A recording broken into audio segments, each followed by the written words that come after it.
L'an dernier, à cette même période, Sam Omala était occupé à attendre les délégations du sommet de l'Union africaine. Saro Maria, l'hôtel qu'il dirige, fait partie de ceux très prisés durant la période du sommet. Cette année, les halles sont quasi vides. En temps ordinaire, une année normale durant ce mois est pleine. La période nous réussit, car le taux d'occupation est élevé et la plupart des hôtels, comme le nôtre, sont occupés de 90 à 100%.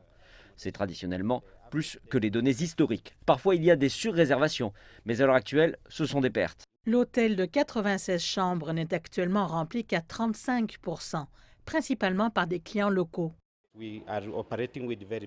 Nous opérons avec des équipes réduites. Certains des employés ont pris des congés accumulés et nous luttons pour payer les départs. Bien sûr, les dépenses sont extrêmement élevées à l'heure actuelle par rapport à une période ordinaire.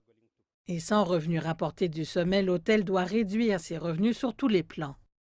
Cet hôtel a décidé de revoir sa stratégie de prix et d'accorder des réductions allant jusqu'à 75% des prix de base. Par exemple, cette chambre coûterait 280 $ un jour normal, mais aujourd'hui, elle est à 80 $. Et ce sont plus de 160 hôtels de la capitale Addis Abeba qui souffrent de l'absence du sommet.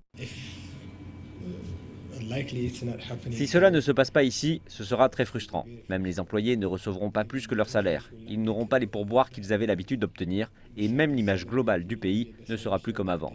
C'est la plus grande frustration que nous ayons.